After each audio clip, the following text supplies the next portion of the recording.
Dua dekade telah berlalu sejak perdamaian Aceh ditandatangani di Helsinki pada tahun 2005.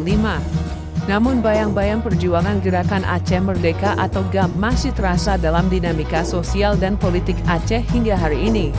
Salah satu tokoh sentral yang masih aktif adalah Muzakir Manaf atau yang lebih dikenal dengan nama Mualim. Mantan Panglima Tentara Nasional Aceh ini kini menjabat sebagai Gubernur Aceh terpilih tahun 2024. Kemenangannya menandai kembalinya ex-GAM ke pucuk pemerintahan, membawa harapan baru untuk implementasi nyata MO Helsinki dan pembangunan yang adil bagi seluruh rakyat Aceh. Sementara itu Malik Mahmud Al-Haitar, mantan Perdana Menteri GAM di pengasingan dan arsitek utama perdamaian, kini menjabat sebagai Wali Nanggroe Aceh. Ia menjadi simbol adat dan identitas Aceh dengan peran moral menjaga arah perjuangan dalam bingkai damai. Nama lain yang tak kalah dikenal adalah Irwandi Yusuf. 2 kali menjabat sebagai Gubernur Aceh, ia dikenal sebagai pemimpin yang modern dan terbuka.